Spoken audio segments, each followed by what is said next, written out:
Let's begin gently tonight. Softly. With something ancient and peaceful. Something that has been offering rest to weary souls for thousands of years.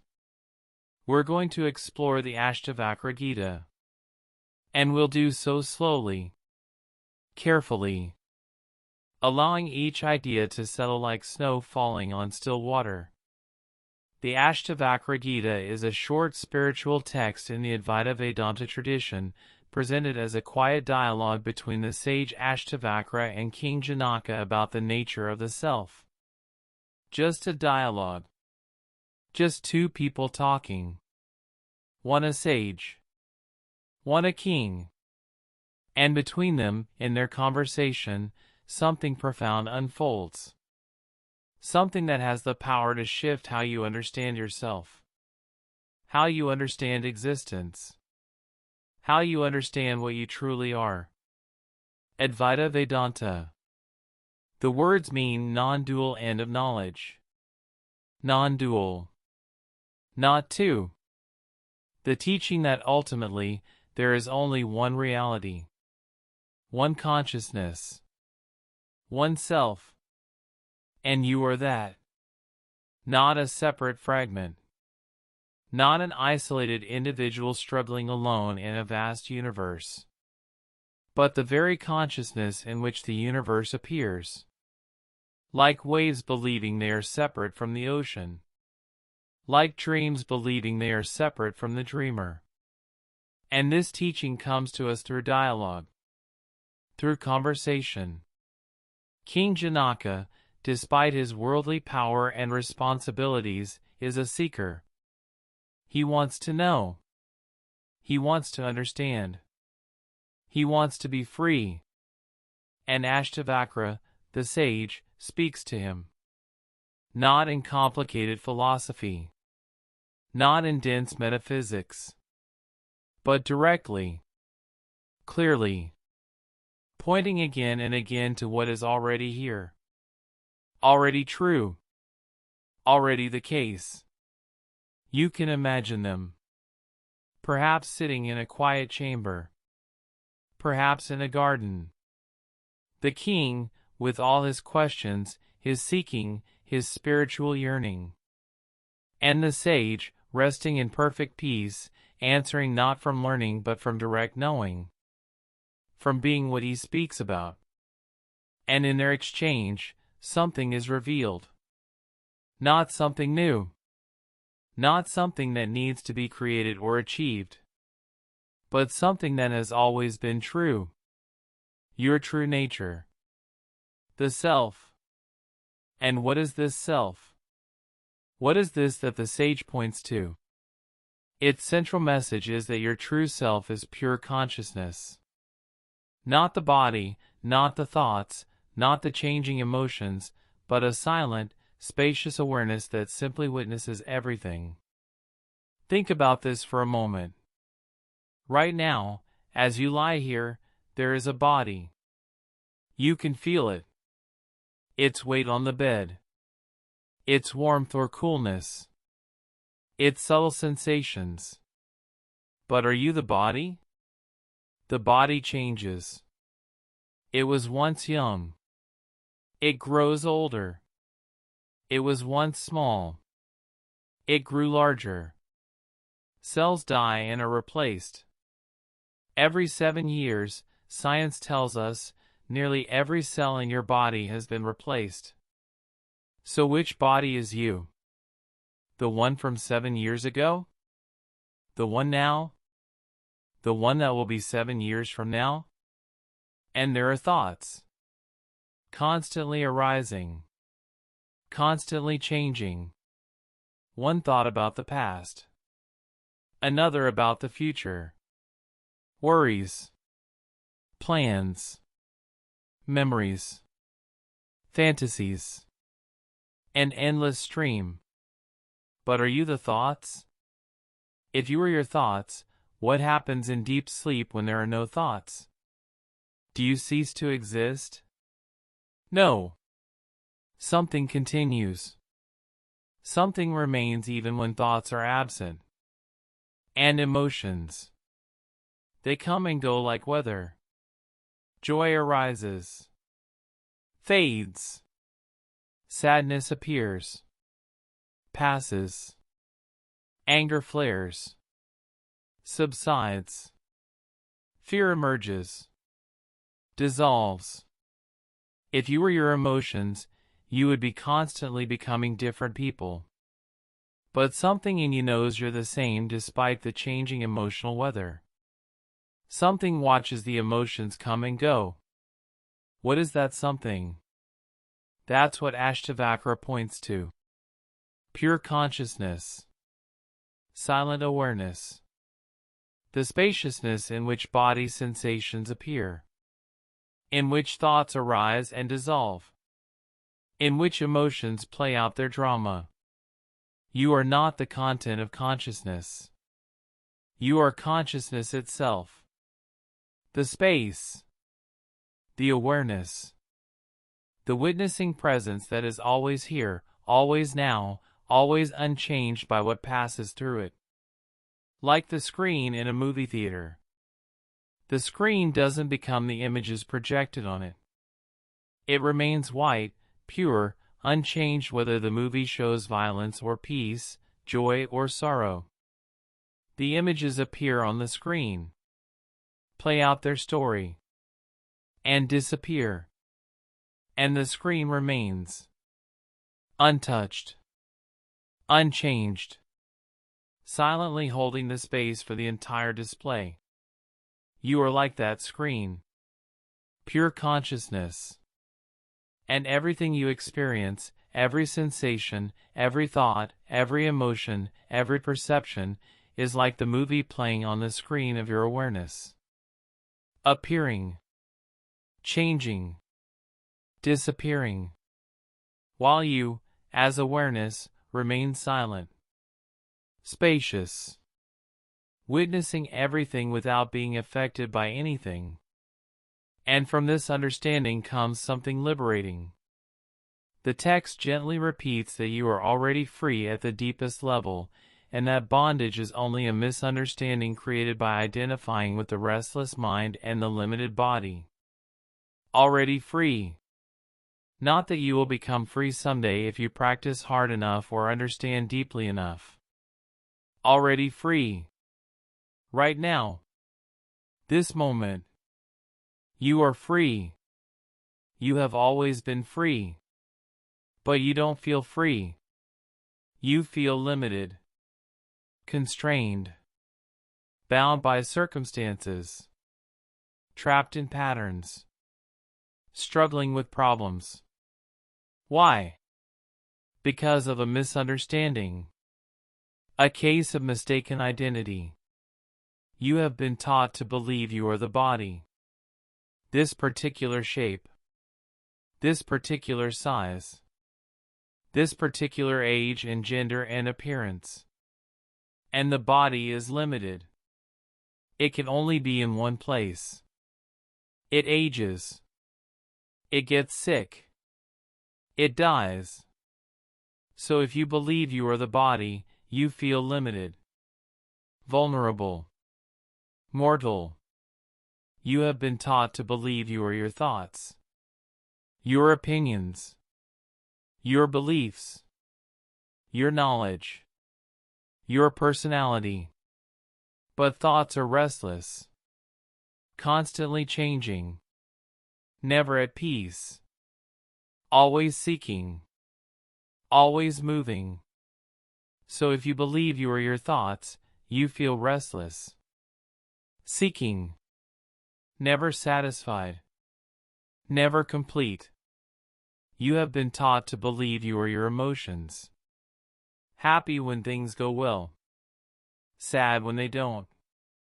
Afraid of future pain. Grieving past losses. So if you believe you are your emotions, you're tossed around by circumstances. At the mercy of external conditions. Never stable. Never at peace. But all of this is misunderstanding. You are not these things. You are the consciousness in which these things appear. And consciousness is not limited, not constrained, not bound. It is free, vast, infinite, like space, like the sky that holds all clouds but is never affected by them, never limited by them, never bound by them. The bondage you feel is just forgetting this, just believing the story that you are small, limited, separate, struggling. And freedom is simply remembering, not achieving something new, not becoming something different, just remembering what you already are, what you have always been. Pure, free, boundless consciousness. And with this remembering comes a deep relaxation. Because Ashtavakra teaches that when you stop taking yourself to be the doer of every action, the heavy feeling of personal burden relaxes, and a natural peace appears by itself. Think about how exhausting it is to believe you are the doer. To believe that everything depends on you. Your effort. Your striving. Your control. You have to make things happen. You have to prevent things from happening. You have to manage. Plan. Control. Fix. Improve. Constantly doing. Constantly responsible. Constantly carrying the weight of your life on your shoulders. But what if actions simply happen? What if thoughts arise without a thinker? What if the body moves, words come out, decisions get made, not because there's a separate you making it all happen, but because it's all just happening? Like the wind blowing. Like the river flowing. Like the heart beating. Not because you're making it happen. It just happens. This doesn't mean you become passive or irresponsible. Actions still occur. Choices still get made. Life still unfolds. But the heavy sense of I am doing this. I must make this happen. It all depends on me relaxes. And in that relaxation, natural peace appears. Not peace you create. Not peace you achieve. But peace that's revealed when the burden of doership is laid down. Like putting down a heavy backpack you didn't know you were carrying. Suddenly there's lightness. Ease. Freedom. Not because you did something to create freedom, but because you stopped doing something that was creating the feeling of bondage. And Ashtavakra uses beautiful metaphors to help us understand this. It often uses images of dream and deep sleep, saying that just as you are untouched by what happens in a dream, your true self is untouched by the ups and downs of waking life. Think about your dreams. While you're dreaming, the dream seems real. Dream events happen. Dream people appear. Dream problems arise. Maybe there's danger in the dream. Maybe there's conflict. Maybe there's loss. And while you're dreaming, it all seems so real. So important. So affecting. But then you wake up. And instantly you know. It was just a dream. Nothing that happened in the dream actually affected you. The dream tiger didn't really chase you. The dream loss wasn't a real loss. The dream problem wasn't a real problem. You, the dreamer, were safe the whole time.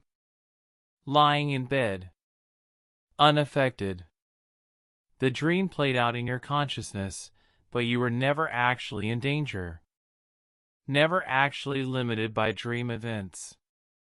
The Ashtavakra Gita suggests that waking life is similar.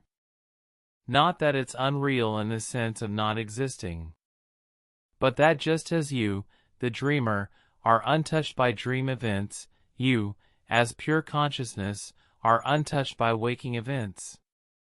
The events happen. The drama plays out. Problems arise and resolve.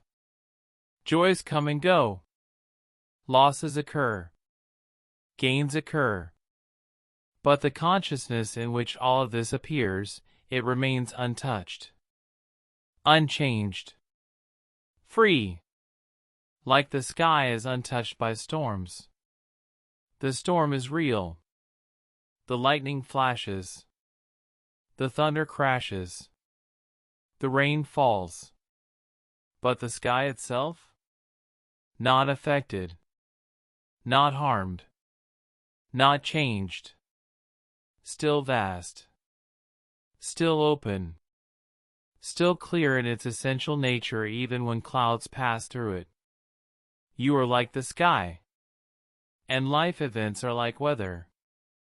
Real. Happening. But not actually affecting the vast, open awareness that you truly are. And how do you realize this? How do you recognize yourself as this untouched awareness? The text encourages witnessing, quietly watching sensations, thoughts, and events come and go, like clouds passing through the sky of awareness, without clinging to or resisting them. Witnessing. This is the practice, if you can even call it a practice. Simply watching. Simply being aware of what's happening without getting involved in it. A sensation arises in the body. You don't ignore it. You don't suppress it. But you also don't grab onto it. You simply notice. Ah, there's a sensation. Like watching a cloud drift across the sky. A thought appears.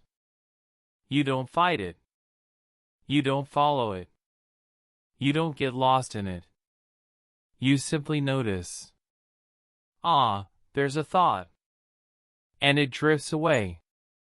Another appears. You notice that too. And it drifts away. Like clouds. Constantly moving. Constantly changing.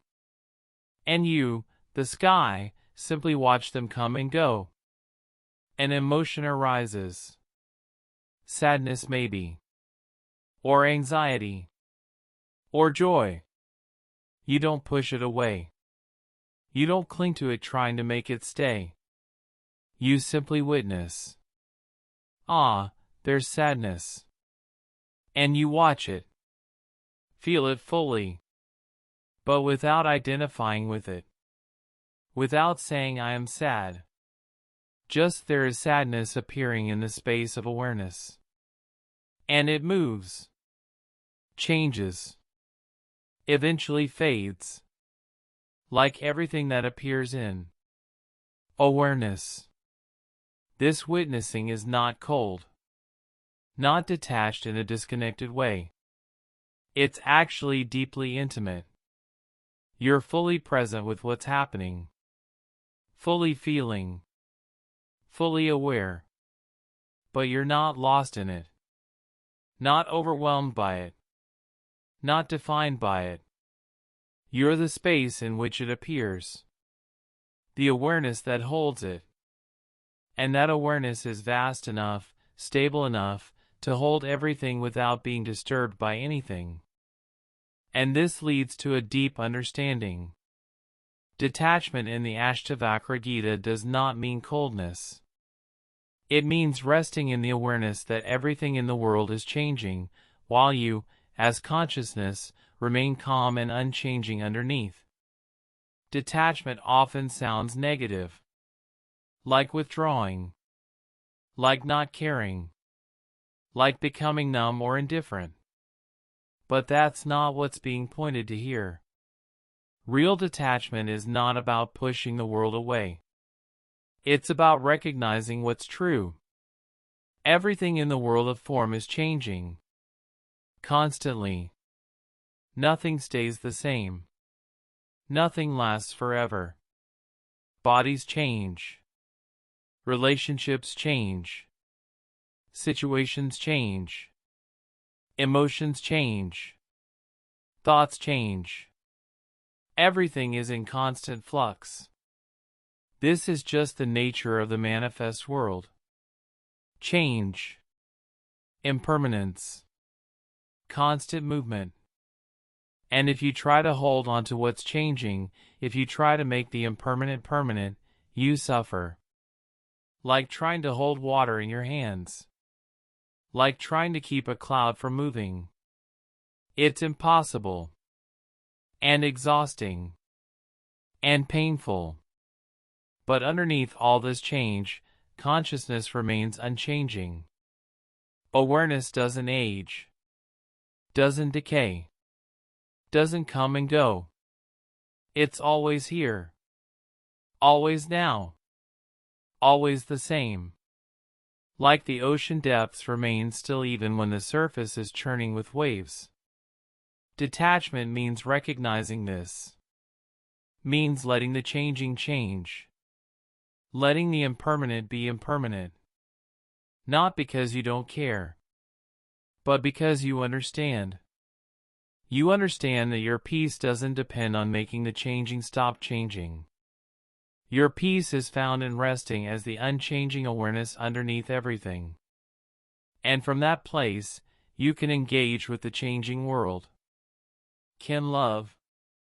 Can act. Can participate. But without the desperate clinging. Without the fear of loss. Without the suffering that comes from fighting against the nature of reality. And this understanding transforms everything. It says that true peace does not depend on changing the outer world, but on recognizing that the source of happiness is already within, like a quiet lake beneath the surface ripples. How much energy we spend trying to change the outer world. Trying to make circumstances different.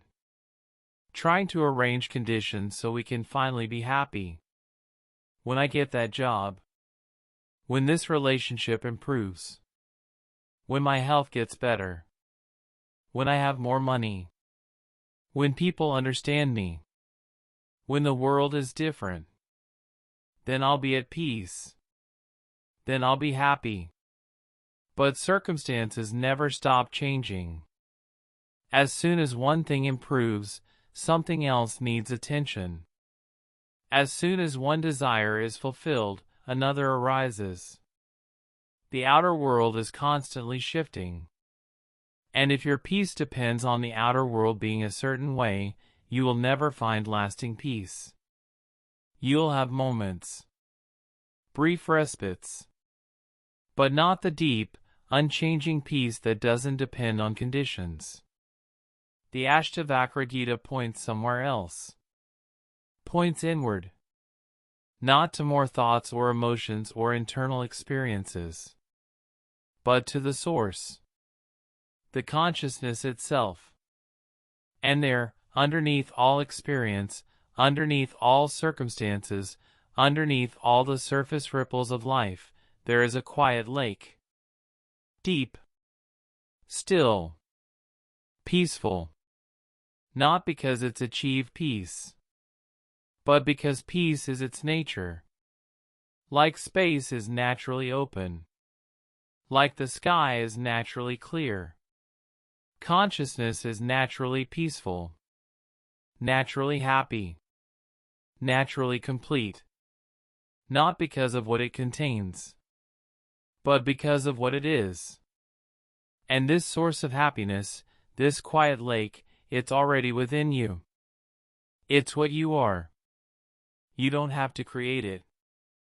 You don't have to earn it. You don't have to change the outer world to access it. You just have to recognize it. Remember it. Rest in it. And from this resting comes a remarkable quality. Many verses describe the liberated person as someone who feels equally at ease in gain and loss, praise and blame, activity and rest, staying happy as I am in every situation. Imagine this. Being equally at ease whether you gain something or lose something.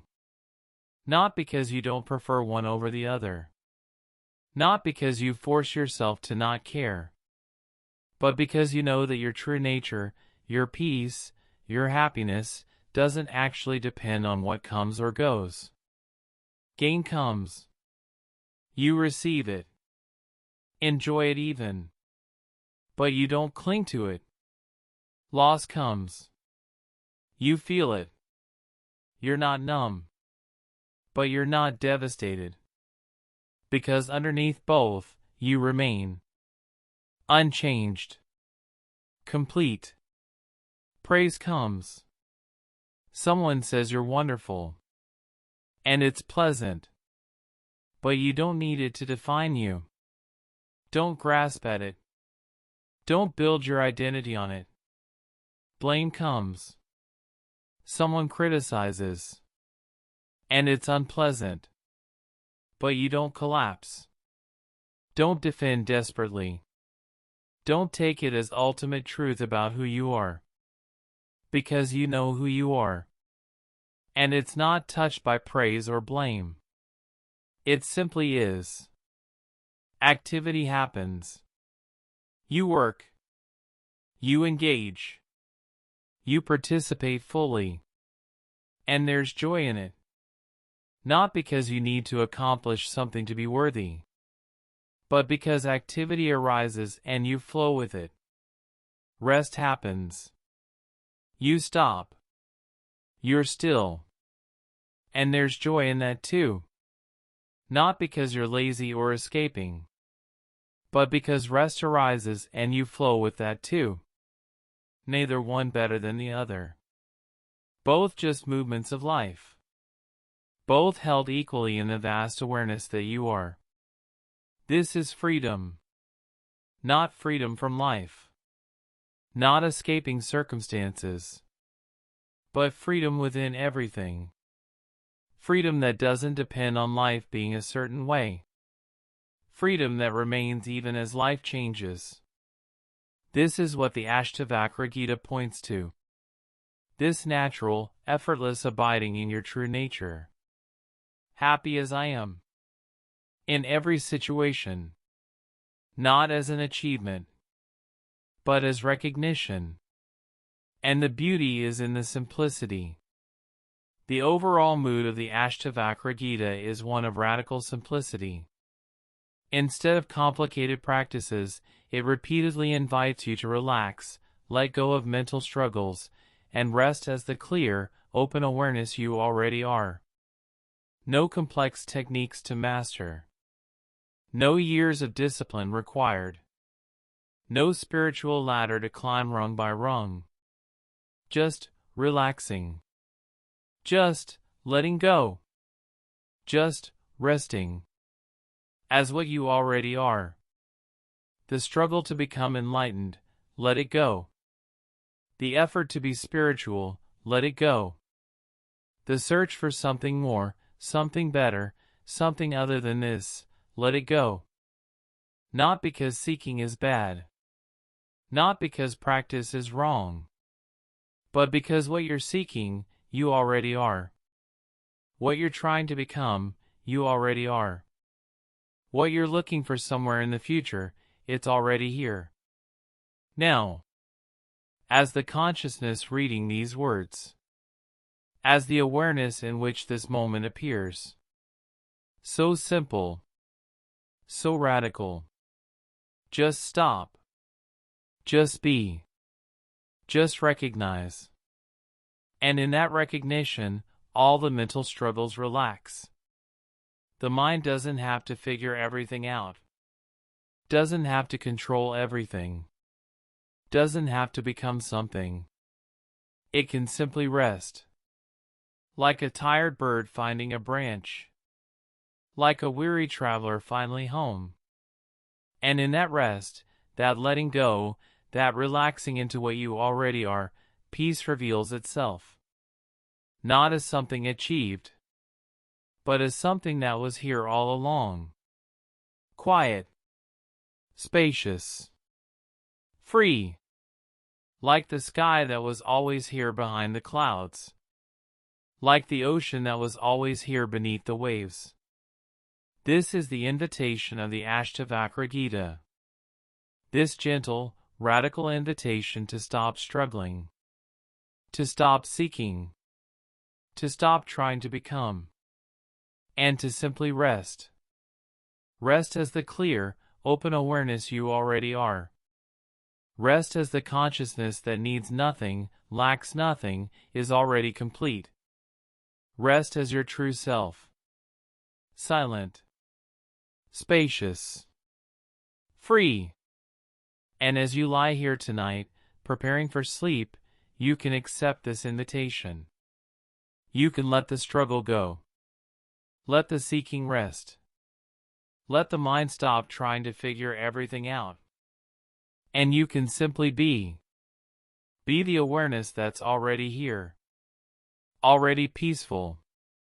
Already free. Let yourself relax into that. Let yourself dissolve into that. Let yourself rest as that. Nothing to achieve. Nothing to become. Just this. This silent awareness. This spacious presence. This consciousness that you are. Already complete. Already whole. Already home. Rest now. Let go. And be the peaceful awareness that witnesses everything, touched by nothing, free, always free, simply being. The Ashtavakra Gita, Radical Freedom and Simple Recognition. Let's continue our gentle journey into this ancient text. Into these words that have been offering rest to seeking minds for centuries. And we'll begin with something that made the Ashtavakra Gita unlike anything that came before it. Something revolutionary. Something almost shockingly direct. The Ashtavakra Gita is radical for its time because Ashtavakra tells King Janaka he is already the pure self and doesn't need long rituals or austerities to become it. Imagine the context. Ancient India. A time when spiritual seeking often meant years, even lifetimes, of practice. Complex rituals performed with exact precision. Long pilgrimages to sacred sites. Severe austerities. Fasting. Meditation for hours upon hours. Renouncing the world. Becoming a monk. Studying endless scriptures. All to achieve enlightenment. All to become free. All to realize the self. The spiritual path was seen as a long journey. Difficult. Demanding. Available only to those with extraordinary dedication. You had to purify yourself. Earn your liberation. Prove your worthiness. And even then, it might take many lifetimes. You might achieve it eventually. Someday. In some distant future. If you were fortunate. If you practiced diligently enough. And into this context comes Ashtavakra. And he says something so simple, so direct, so radical that it must have seemed almost heretical. He tells the king, you are already that. You are already the pure self. Right now. Not someday. Not after years of practice. Not after achieving anything. Now. Already. You are what you seek. No rituals needed. No austerities required. No long journey to undertake. Because you can't journey toward what you already are. You can't achieve what you already possess.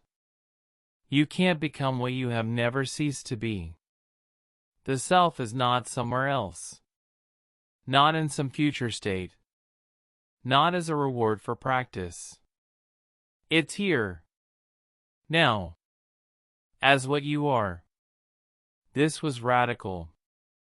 Revolutionary. Because it completely undermined the entire apparatus of spiritual seeking. All the complexity. All the requirements. All the you must do this before you can be that. Ashtavakra simply said, "Look, you are already free. You are already the self. The only problem is you don't recognize it. And recognition doesn't require time or effort or achievement. It just requires looking, seeing what's already true. Like someone searching desperately for glasses that are already on their face. They don't need to go on a journey. They don't need years of preparation. They just need someone to point out, look, they're already there. You're already wearing them." And instantly, the search ends. Not because something was achieved, but because the seeking was based on a misunderstanding. And the person delivering this radical message, the sage Ashtavakra himself, carried his own profound teaching in his very form. Ashtavakra himself is said to have been born with a crooked body, yet the text shows his inner wisdom is perfectly straight and clear, reminding us that truth is beyond physical form. The story goes that Ashtavakra was born with 8 deformities. His body was twisted, bent in multiple places. And in a culture that often judged spiritual attainment by appearance, by the beauty and straightness of the physical form, by health and perfection, here was someone who would have been dismissed, looked down upon, perhaps pitted or avoided. But when he spoke, when he pointed to the truth, what emerged was perfect clarity, perfect straightness, perfect wisdom. His words weren't crooked. His understanding wasn't bent. His recognition of the self was absolutely clear, absolutely direct, absolutely true. The body was twisted, but the awareness speaking through that body was luminous, complete, whole. This itself is a teaching, a living demonstration, that what you truly are has nothing to do with the body, nothing to do with physical appearance, nothing to do with health or beauty or perfection of form.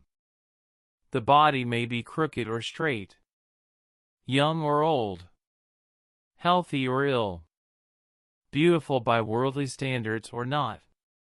It doesn't matter, because the body is not what you are. You are the consciousness that inhabits the body, the awareness that witnesses the body, and that awareness is always perfect, always whole, always complete, regardless of the state of the physical form. How many people dismiss their own spiritual potential because their body is imperfect? Because they're too old, too sick, too disabled, too something? Ashtavakra's very existence challenges this. Truth doesn't depend on the body being a certain way. Liberation doesn't require physical perfection. The self is beyond all of that. And anyone, in any body, in any condition, can recognize what they truly are. And what the text points to, what Ashtavakra reveals, belongs to a particular stream of understanding. The scripture belongs to the non-dual, Advaita, stream of Indian thought, which sees no real separation between the individual self and the universal consciousness. Non-dual. Advaita. Not two. This is the fundamental insight. That there are not two things.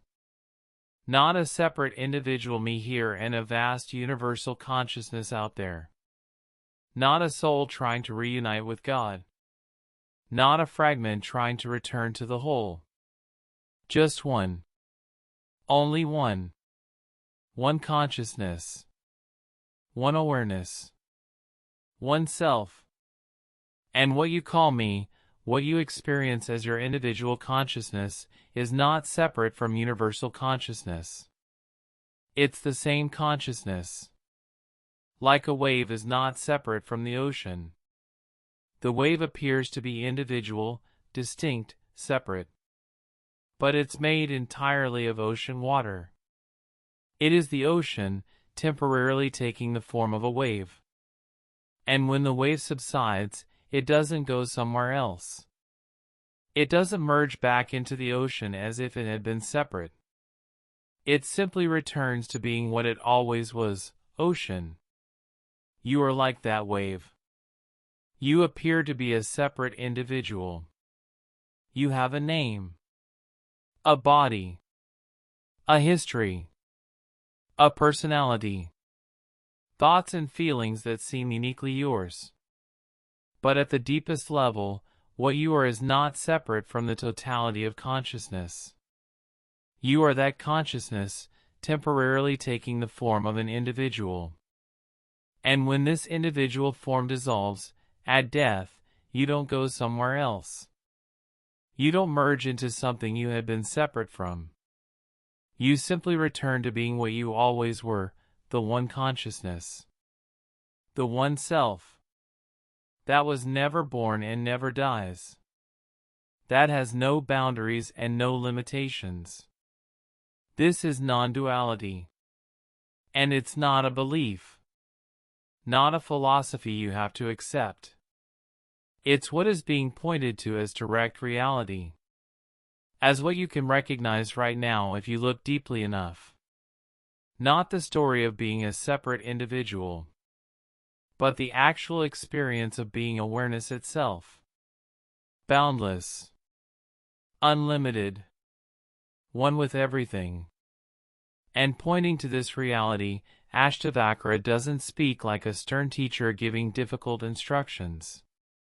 Instead of giving strict rules, it speaks like a friend pointing out a simple fact, that awareness is always present, even before you try to meditate or calm your mind.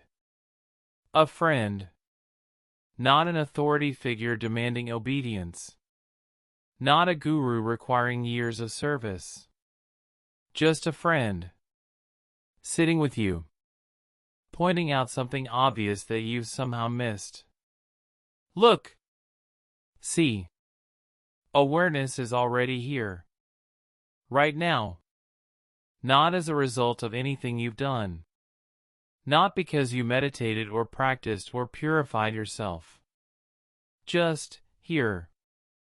Already present. Before you try to meditate, awareness is here. Before you calm your mind, awareness is here. Before you become spiritual, awareness is here. It's the most basic, most fundamental fact of your existence. More fundamental than your thoughts. More fundamental than your body. More fundamental than your sense of being an individual. The simple fact of being aware. Of consciousness being present. This is always, already the case. You don't create awareness through meditation. Meditation happens in awareness. You don't achieve consciousness through spiritual practice. Spiritual practice happens in consciousness. Awareness is the prior condition. The foundation. The ground in which everything else appears. And it's here. Now. Always has been. Always will be. So the spiritual search, if you really look at it, is strange. You're searching for what's already here. Like searching for your eyes so you can see. Your eyes are already functioning. You're already seeing. You don't need to find your eyes. You just need to recognize that seeing is already happening. Awareness is already present. You are already that which you seek. This is what a friend would point out. Gently. Kindly. Without making it complicated. Without creating more struggle. Just, look. See. It's already here. You already are what you're looking for. And this simplicity extends to the whole approach. Many verses say that trying too hard to control the mind can sometimes strengthen the sense of I am the struggler, while quiet recognition of the self can let effort fall away. Think about this carefully. You want peace. You want freedom from the restless mind. So you try to control it. You try to stop thoughts. You try to make the mind quiet. You meditate. You concentrate. You effort. And sometimes it works. For a moment, the mind quiets. And there's peace. But then it starts again. And you try again. More effort. More control. More struggle. And in all of this effort, who is trying to control the mind? I am. I am trying to quiet my mind. I am trying to achieve peace. I am the one making effort. And this sense of being a separate individual who must do something to achieve something else, this is actually strengthened by the effort. The more you struggle, the more solid the struggler becomes. The more you try to control, the more real the controller seems. It's a paradox. You're trying to let go by holding on. Trying to find peace through struggle. Trying to dissolve the ego by having the ego make more effort. And it doesn't quite work. There might be temporary results. Moments of peace. But the fundamental sense of separation, of being a me who needs to achieve something, that remains. Maybe even gets stronger. But quiet recognition of the self is different. It's not effort. It's not struggle. It's not me trying to do something. It's simply recognizing. Seeing. Oh. Awareness is already here. I am already that. The self I'm seeking is what I already am. And in that recognition, effort naturally falls away. Not because you try to let go of effort, but because the whole basis for effort collapses. What are you going to effort toward when you recognize you're already that? What are you going to achieve when you see you already are what you were trying to become? Because they're too old, too sick, too disabled, too something? Ashtavakra's very existence challenges this. Truth doesn't depend on the body being a certain way. Liberation doesn't require physical perfection. The self is beyond all of that. And anyone, in any body, in any condition, can recognize what they truly are. And what the text points to, what Ashtavakra reveals, belongs to a particular stream of understanding. The scripture belongs to the non-dual, Advaita, stream of Indian thought, which sees no real separation between the individual self and the universal consciousness. Non-dual. Advaita. Not two. This is the fundamental insight. That there are not two things. Not a separate individual me here and a vast universal consciousness out there. Not a soul trying to reunite with God. Not a fragment trying to return to the whole. Just one. Only one. One consciousness. One awareness. One self. And what you call me, what you experience as your individual consciousness, is not separate from universal consciousness. It's the same consciousness. Like a wave is not separate from the ocean. The wave appears to be individual, distinct, separate.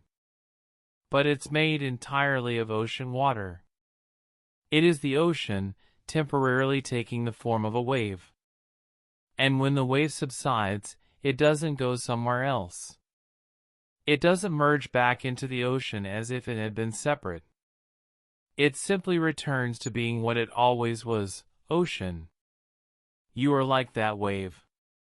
You appear to be a separate individual. You have a name, a body, a history, a personality, thoughts and feelings that seem uniquely yours. But at the deepest level, What you are is not separate from the totality of consciousness. You are that consciousness, temporarily taking the form of an individual. And when this individual form dissolves, at death, you don't go somewhere else. You don't merge into something you had been separate from. You simply return to being what you always were, the one consciousness. The one self. That was never born and never dies. That has no boundaries and no limitations. This is non-duality. And it's not a belief. Not a philosophy you have to accept. It's what is being pointed to as direct reality. As what you can recognize right now if you look deeply enough. Not the story of being a separate individual, but the actual experience of being awareness itself. Boundless. Unlimited. One with everything. And pointing to this reality, Ashtavakra doesn't speak like a stern teacher giving difficult instructions. Instead of giving strict rules, it speaks like a friend pointing out a simple fact, that awareness is always present, even before you try to meditate or calm your mind. A friend. Not an authority figure demanding obedience. Not a guru requiring years of service. Just a friend. Sitting with you. Pointing out something obvious that you've somehow missed. Look. See. Awareness is already here. Right now. Not as a result of anything you've done. Not because you meditated or practiced or purified yourself. Just here. Already present. Before you try to meditate, awareness is here. Before you calm your mind, awareness is here. Before you become spiritual, awareness is here. It's the most basic, most fundamental fact of your existence. More fundamental than your thoughts. More fundamental than your body. More fundamental than your sense of being an individual. The simple fact of being aware. Of consciousness being present. This is always, already the case. You don't create awareness through meditation. Meditation happens in awareness. You don't achieve consciousness through spiritual practice. Spiritual practice happens in consciousness. Awareness is the prior condition. The foundation. The ground in which everything else appears. And it's here. Now. Always has been. Always will be. So the spiritual search, if you really look at it, is strange. You're searching for what's already here. Like searching for your eyes so you can see. Your eyes are already functioning. You're already seeing. You don't need to find your eyes. You just need to recognize that seeing is already happening. Awareness is already present. You are already that which you seek. This is what a friend would point out. Gently. Kindly. Without making it complicated. Without creating more struggle. Just, look. See. It's already here. You already are what you're looking for. And this simplicity extends to the whole approach. Many verses say that trying too hard to control the mind can sometimes strengthen the sense of I am the struggler, while quiet recognition of the self can let effort fall away. Think about this carefully. You want peace. You want freedom from the restless mind. So you try to control it. You try to stop thoughts. You try to make the mind quiet. You meditate. You concentrate. You effort. And sometimes it works. For a moment. The mind quiets. And there's peace. But then it starts again. And you try again. More effort. More control. more struggle. And in all of this effort, who is trying to control the mind? I am. I am trying to quiet my mind. I am trying to achieve peace. I am the one making effort. And this sense of being a separate individual who must do something to achieve something else, this is actually strengthened by the effort. The more you struggle, the more solid the struggler becomes. The more you try to control, the more real the controller seems. It's a paradox. You're trying to let go by holding on. Trying to find peace through struggle. Trying to dissolve the ego by having the ego make more effort. And it doesn't quite work. There might be temporary results. Moments of peace. But the fundamental sense of separation, of being a me who needs to achieve something, that remains. Maybe even gets stronger. But quiet recognition of the self is different. It's not effort. It's not struggle. It's not me trying to do something. It's simply recognizing. Seeing. Oh. Awareness is already here. I am already that. The self I'm seeking is what I already am. And in that recognition, effort naturally falls away. Not because you try to let go of effort, but because the whole basis for effort collapses. What are you going to effort toward when you recognize you're already that? What are you going to achieve when you see you already are what you were trying to become? Because they're too old, too sick, too disabled, too something? Ashtavakra's very existence challenges this. Truth doesn't depend on the body being a certain way. Liberation doesn't require physical perfection. The self is beyond all of that. And anyone, in any body, in any condition, can recognize what they truly are. And what the text points to, what Ashtavakra reveals, belongs to a particular stream of understanding. The scripture belongs to the non-dual, Advaita, stream of Indian thought, which sees no real separation between the individual self and the universal consciousness. Non-dual. Advaita. Not two. This is the fundamental insight. That there are not two things.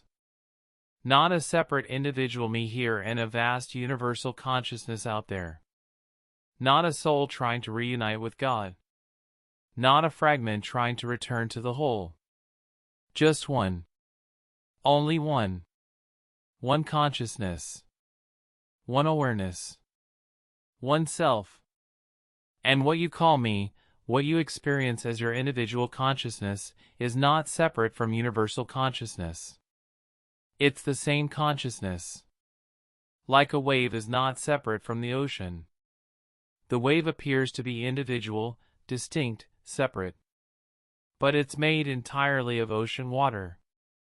It is the ocean, temporarily taking the form of a wave. And when the wave subsides, it doesn't go somewhere else. It doesn't merge back into the ocean as if it had been separate. It simply returns to being what it always was, ocean. You are like that wave. You appear to be a separate individual. You have a name, a body, a history, a personality, thoughts and feelings that seem uniquely yours. But at the deepest level, what you are is not separate from the totality of consciousness. You are that consciousness, temporarily taking the form of an individual. And when this individual form dissolves, at death, you don't go somewhere else. You don't merge into something you had been separate from. You simply return to being what you always were, the one consciousness. The one self.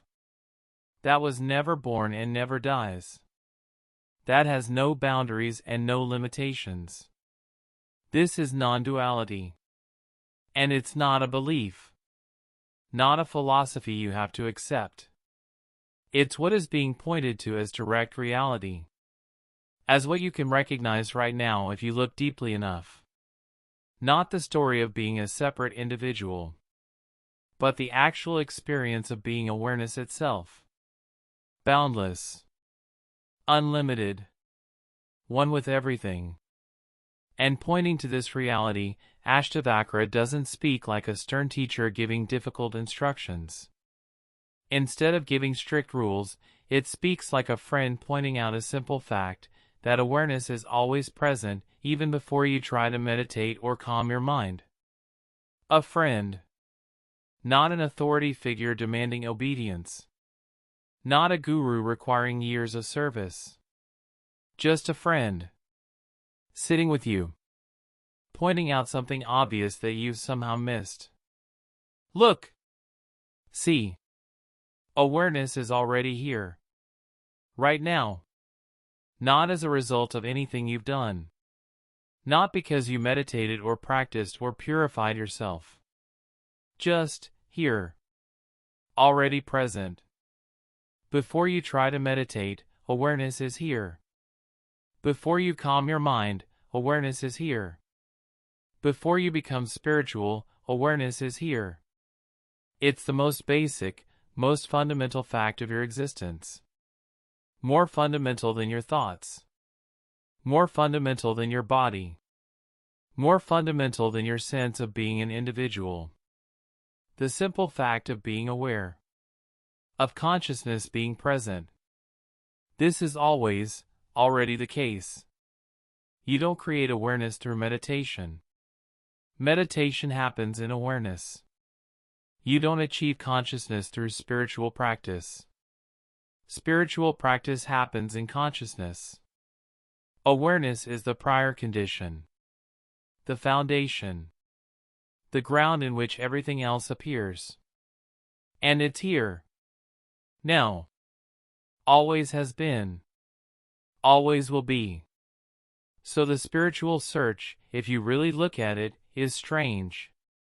You're searching for what's already here. Like searching for your eyes so you can see. Your eyes are already functioning. You're already seeing. You don't need to find your eyes. You just need to recognize that seeing is already happening. Awareness is already present. You are already that which you seek. This is what a friend would point out. Gently. Kindly. Without making it complicated. Without creating more struggle. Just, look. See. It's already here. You already are what you're looking for. And this simplicity extends to the whole approach.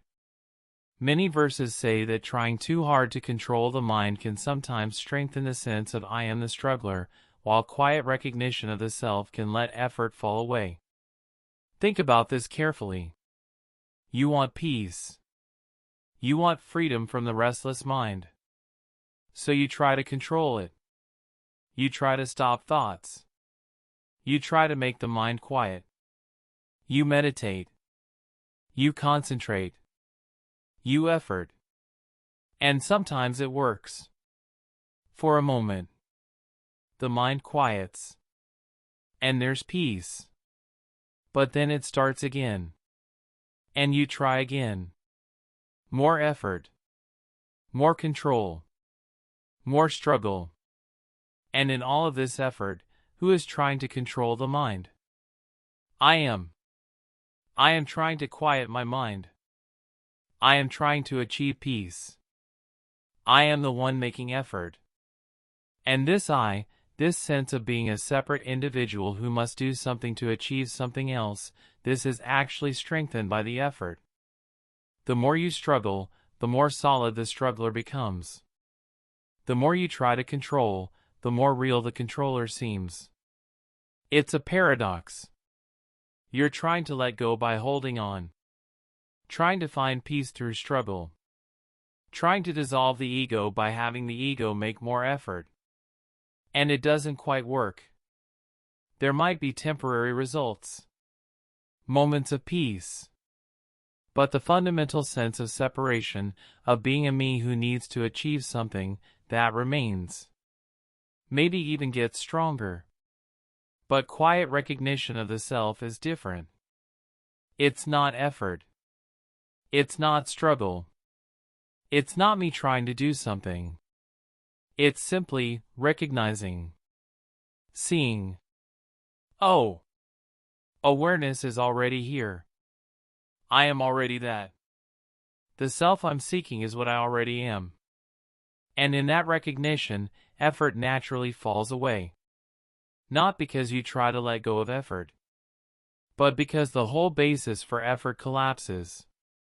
What are you going to effort toward when you recognize you're already that? What are you going to achieve when you see you already are what you were trying to become? Consciousness. Boundless. Complete. And nothing external can add to that completeness. And nothing can take away from what you are. Not failure. Not loss. Not rejection. Not illness. Not aging. Not even death of the body. These things might be painful, might be difficult, but they don't diminish what you truly are. Don't make you less. Don't damage your essential nature. You are the awareness in which all of this happens.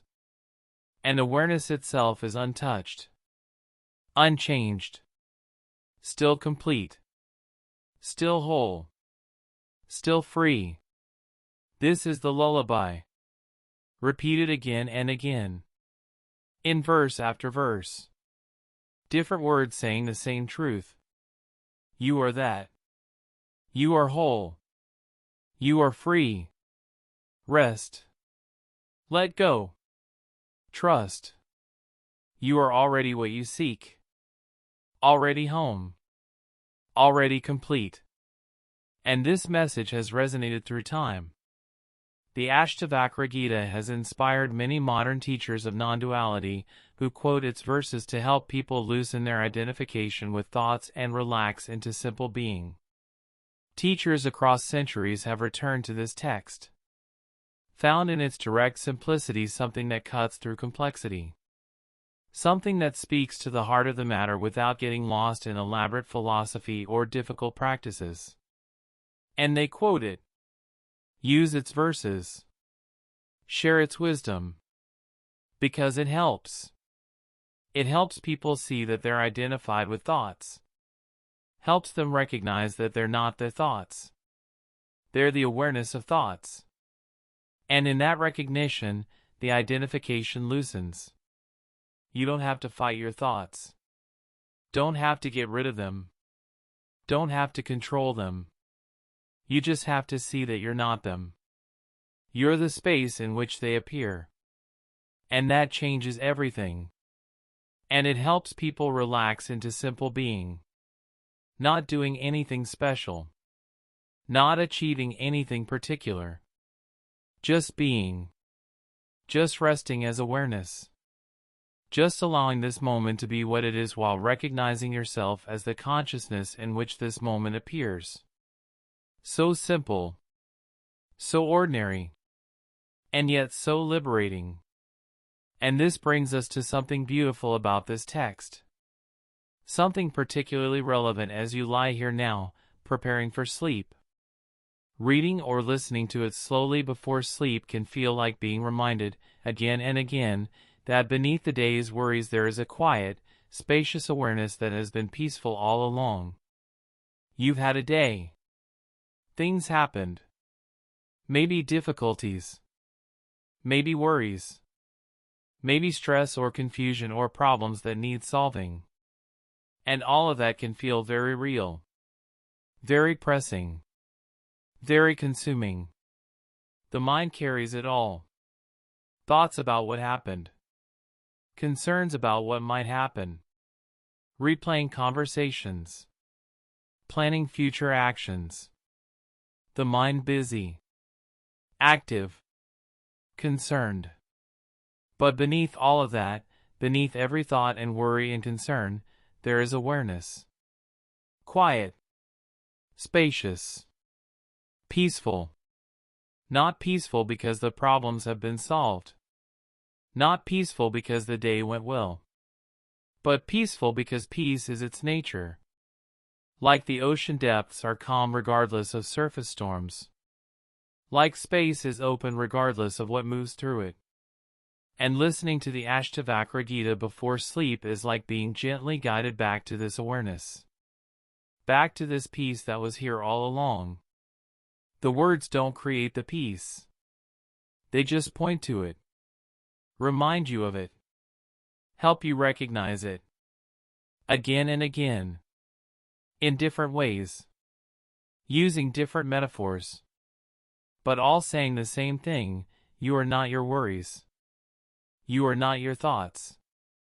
You are not your problems. You are the quiet, spacious awareness in which all of that appears. And that awareness is peaceful. Has always been peaceful. Will always be peaceful. And resting in that recognition, the worries don't necessarily disappear. The problems might still be there tomorrow. But something shifts. You're not so identified with them. Not so consumed by them. They're events in the space of awareness. And the space itself is vast enough, peaceful enough, to hold them without being disturbed. So let yourself rest in that now. Let the words of this ancient text remind you. You are not your thoughts. Not your worries. Not your day. You are the awareness. The witness. The consciousness. And that consciousness is quiet. Spacious. Free. It's been peaceful all along. Beneath everything. And it's here now. As you. Being you. Being what you truly are. Rest as that. Let go into that. And let sleep come. Not as an escape from life, but as a return to your true nature. To the quiet, spacious awareness that needs nothing, lacks nothing, and is already, completely, perfectly, peacefully, free. Sleep now. Rest. And be the awareness that has been peaceful all along. The Ashtavakra Gita, resting as the silent screen. Let's settle even deeper now. Into this ancient wisdom. Into these gentle pointings that have been guiding seekers home for centuries. And we'll begin with something fundamental. Something that changes everything once you truly see it. The Ashtavakra Gita keeps pointing out that everything you can observe, body, thoughts, memories, emotions, appears in you, the aware presence, like scenes appearing on a silent screen. Think about this carefully. Slowly. Everything you can observe. The body. Right now you can observe sensations in the body. Warmth. Coolness. Pressure where your body meets the bed. Perhaps tension somewhere. Perhaps relaxation. You can observe all of this. Which means what? Which means you are not these sensations. You are the observer of them. The awareness in which they appear. Thoughts. Right now thoughts are arising. Maybe thoughts about these words. Maybe thoughts about tomorrow. Maybe random thoughts. Whatever they are, you can observe them. You can watch them come. Watch them go. Watch them change. Which means you are not the thoughts. You are the awareness observing the thoughts. The space in which thoughts appear and disappear. Memories. You can remember yesterday. Last year. Your childhood. These memories arise in your consciousness. You can observe them. Examine them. Which means you are not your memories. You are the awareness in which memories appear. The consciousness that holds them. Emotions. Joy arises. You observe it. Sadness arises. You observe it. Fear, anger, peace, whatever emotional state is present, you can observe it. Feel it. Know it's there. Which means you are not the emotion. You are the awareness of the emotion. The consciousness in which emotions come and go. Everything you can observe is not you. It's something appearing in you. And what are you? The observing presence. The awareness. The consciousness in which everything appears. Like a screen. A silent screen in a movie theater. The screen is white. Empty. Silent. And onto this screen, images are projected. Scenes play out. Drama unfolds. Characters laugh and cry and struggle and triumph. Entire worlds appear on the screen. Entire lifetimes. But the screen itself? Always white. Always silent. Always unchanged by what appears on it. The images don't stick to the screen. Don't damage it. Don't alter it. They appear. They play. They disappear. And the screen remains. Pure. Empty. Ready for the next image. You are like this screen.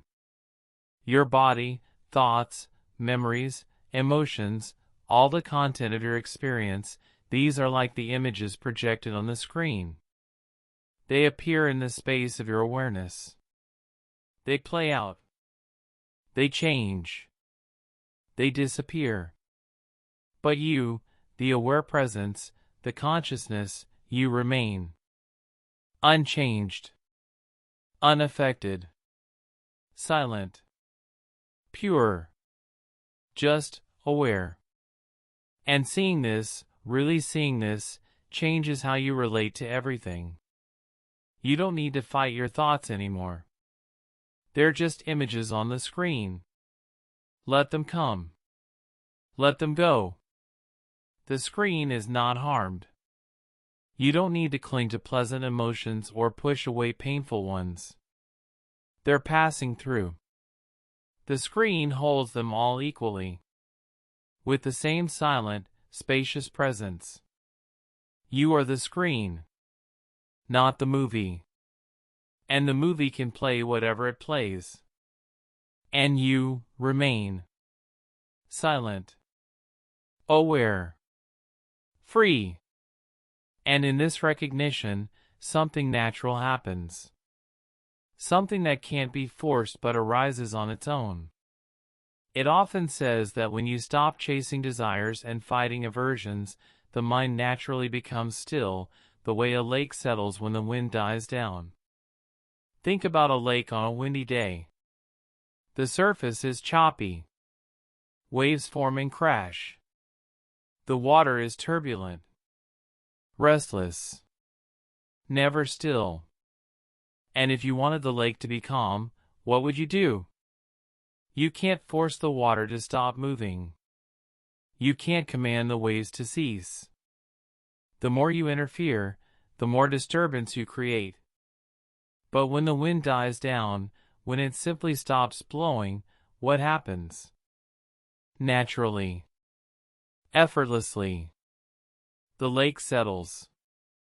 The waves gradually diminish. The surface becomes smooth. Still. Calm. A perfect mirror reflecting the sky. Not because you made it calm, but because you stopped disturbing it. You let it return to its natural state. Your mind is like this lake. And desires are like wind. Wanting this. Chasing that. Trying to get something you don't have. Trying to keep something you do have. Constantly reaching. Constantly grasping. This creates turbulence. Keeps the mind churning. Never at rest. And aversions are also like wind. Pushing away what you don't like. Resisting what is. Fighting against circumstances. Trying to make things different. This too creates turbulence, keeps the mind agitated, never peaceful. But when you stop chasing desires, when you stop fighting aversions, when you simply let things be as they are without constantly trying to change them, what happens? The mind naturally settles. Not because you force it to be still, not because you're controlling it, but because you've stopped disturbing it. You've stopped creating the turbulence. And as it settles, as it becomes still, you can see clearly. Like looking into a calm lake and seeing all the way to the bottom. When the mind is still, you can see your true nature. See the awareness that was always here beneath the turbulence. See the peace that's always been present but was obscured by constant mental movement. This stillness is not dead, not blank, not empty in a void-like way. It's alive, vibrant, full. It's the natural state of awareness when it's not being constantly disturbed by chasing and fighting. It's what you are when you stop trying so hard to be something else. And what keeps you from this natural stillness? What maintains the turbulence? The text suggests that the sense of I am a limited person is just a long-held habit of thought, and that seeing through this habit once is more powerful than years of inner conflict. I am a limited person. Think about this thought. How deeply it's ingrained. How automatically it arises. I am this body. I am this age. I am this gender. I am this personality. I am this history. I am limited to this particular form, this particular life, this particular set of circumstances. I am separate, small, finite, mortal. This is just a thought, a habit of thought, a pattern that's been repeated so many times it seems like unquestionable truth. But it's just a thought. And like all thoughts, it arises in awareness. It appears on the screen of consciousness. And it's not ultimately true. What you truly are is not limited. Consciousness has no boundaries. Awareness has no size.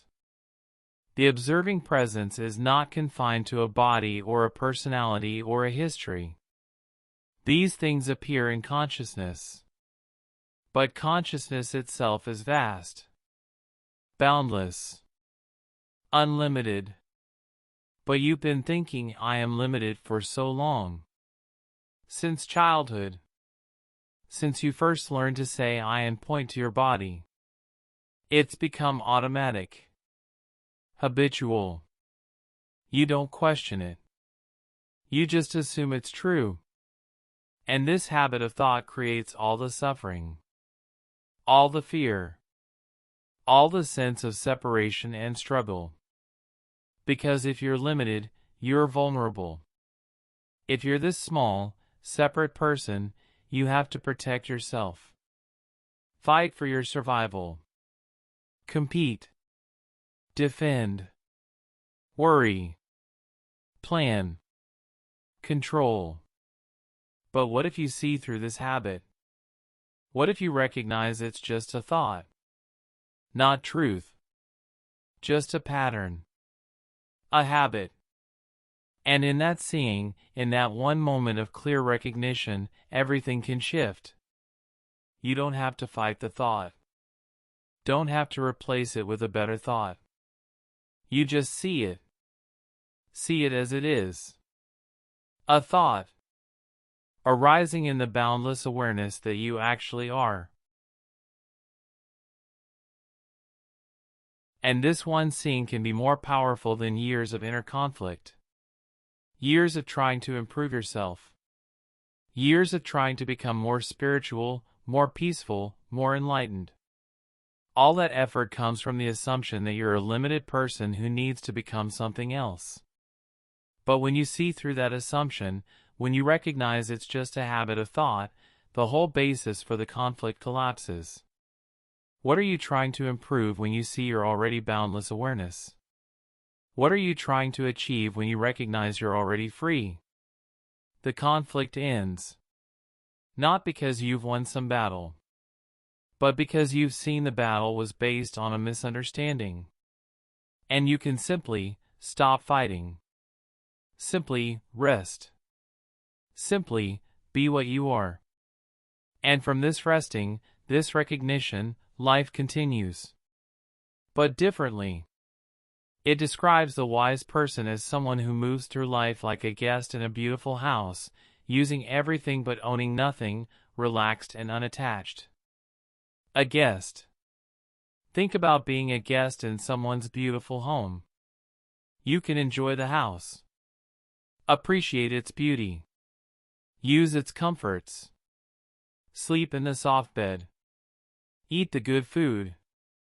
Sit in the comfortable chairs.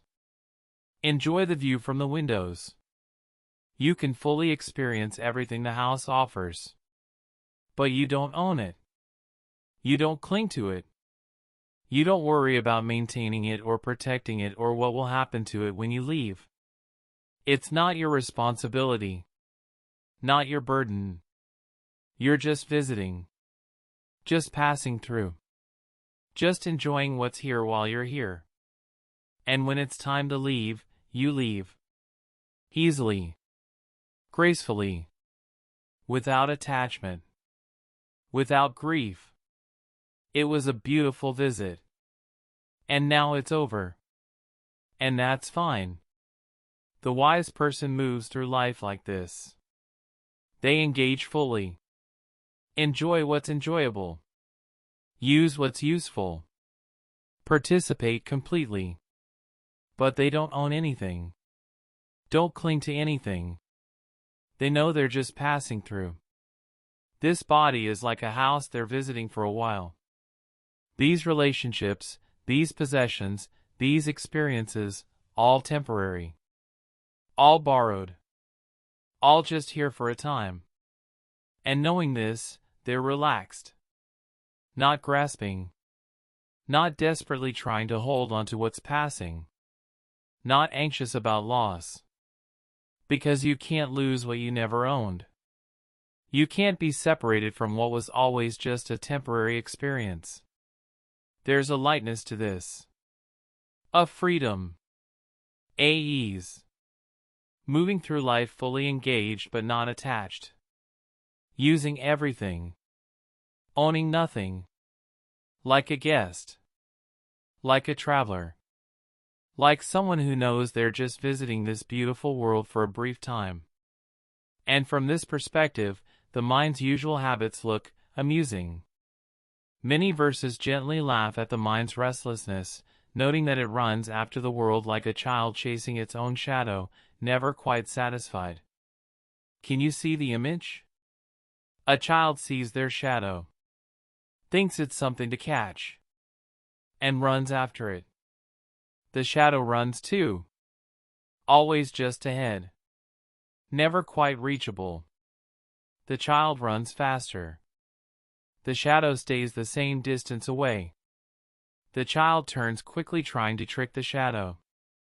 The shadow turns too. The child can never catch it, can never grasp it, but doesn't realize the futility. Keeps chasing, keeps trying, exhausting itself in pursuit of something that can never be caught. The mind is like this child. It runs after the world, after experiences, after achievements, after possessions, after states of being, thinking, if I can just get that, then I'll be happy. If I can just achieve this, then I'll be at peace. If I can just experience that, then I'll be fulfilled. And it chases, pursues, strives. And sometimes it seems to catch what it's chasing. Gets the thing it wanted. The experience it desired. The achievement it sought. And there's satisfaction. For a moment. For a brief time. But it doesn't last. It can't last.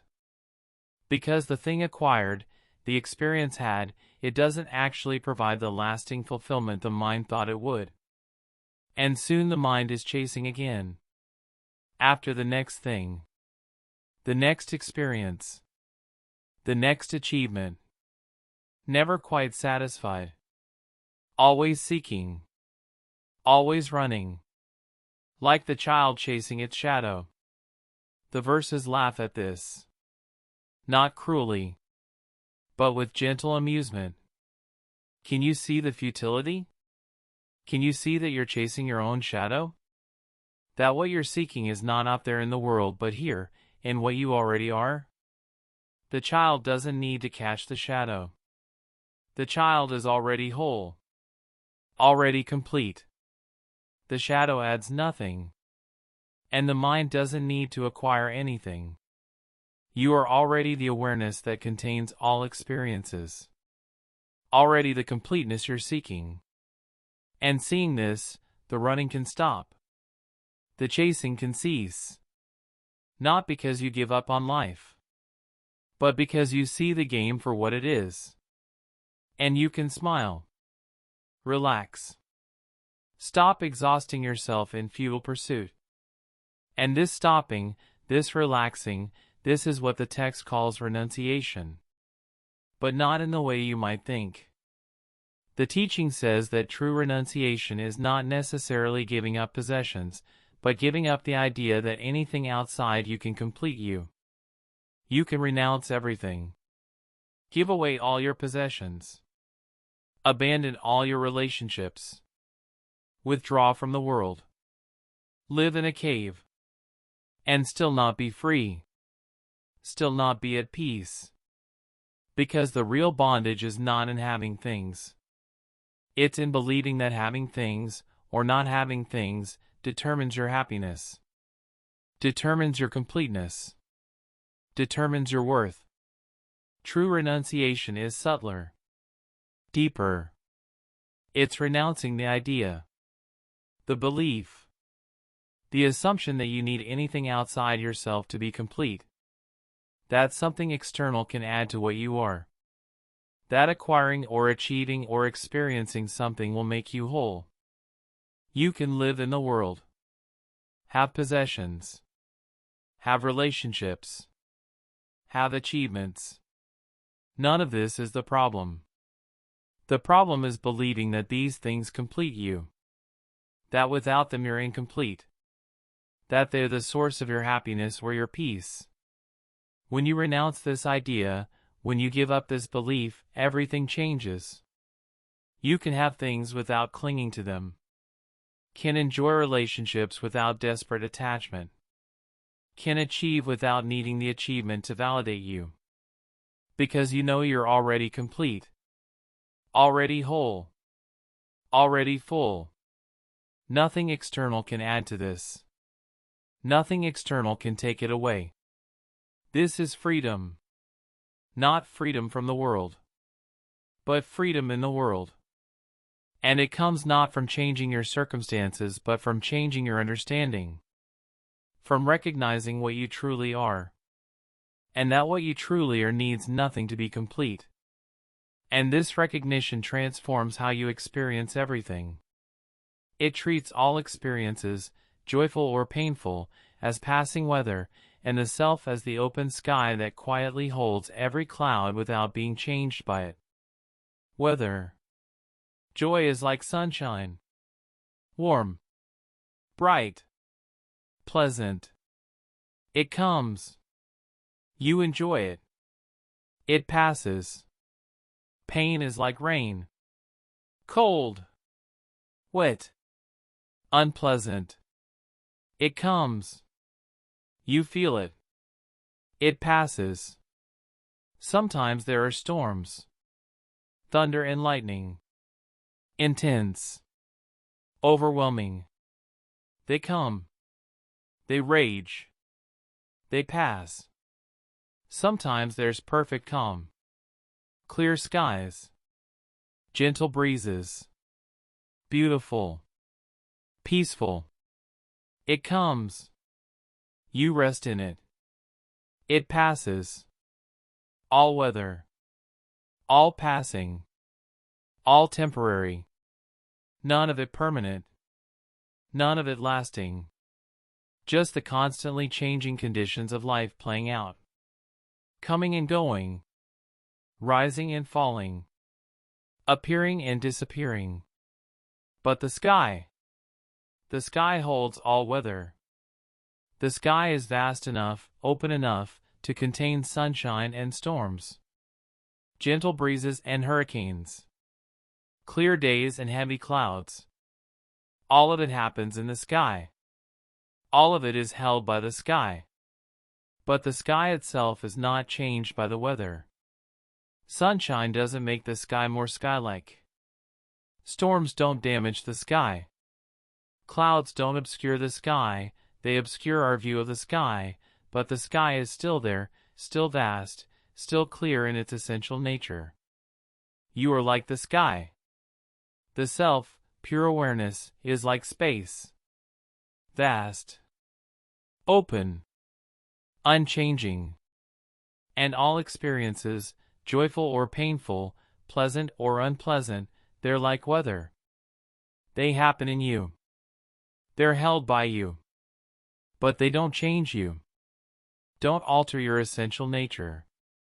Don't make you more or less than what you are. Joy comes. The sky holds it. Pain comes. The sky holds that too. Both equally. Both temporary. Both just weather passing through the vast, unchanging openness that you are. And sometimes the text speaks very directly, as if addressing you from your own deepest nature. The text sometimes speaks in the first person, as if your own deeper self were reminding you, I am pure, untouched awareness, nothing in the three worlds can bind me. I am pure, untouched awareness. Not the body. Not the thoughts. Not the personality. Not the story. But awareness itself. Pure. Meaning unmixed. Not contaminated by what appears in it. Untouched. Meaning unaffected. Not altered by experience. Not damaged by events. Not diminished by loss or enhanced by gain. Just pure awareness. Clear. Open. Free. Nothing in the three worlds can bind me. The three worlds, typically understood as the physical world, the subtle world of thoughts and emotions, and the causal world of deep sleep and potential. All realms of experience. All levels of existence. And none of them can bind awareness. None of them can limit or constrain or trap the consciousness that you are. Physical circumstances can't bind you. Your body's condition, your life situation, your material possessions or lack of them, none of this binds awareness. Mental states can't bind you.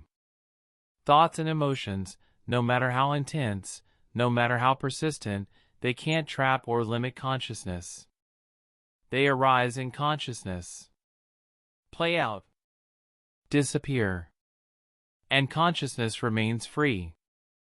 Even in deep sleep, when there's no body sense, no thoughts, no perceptions, awareness is not bound. It's there. Witnessing even the absence of content. Free even in emptiness. This is what you are. This is your deeper self speaking. Reminding you. Not as something you need to achieve. But as what you already are. What you have always been. What you can never stop being. Pure, untouched awareness. Nothing can bind you. Because you are the space in which all binding appears. And space itself cannot be bound. And recognizing this, living from this understanding, doesn't mean you stop functioning in the world. Doesn't mean you become inactive or passive. It suggests that once this understanding is clear, even ordinary actions, walking, eating, speaking, happen in a backdrop of inner silence, like gentle movements in a vast, quiet space. You still walk. Still eat. Still speak. The body still functions. Thoughts still arise as needed. Words still come. Actions still happen. Nothing stops. But the context changes. The background shifts. Before, there was constant mental noise. Commentary about everything. Judgments. Worries. Plans.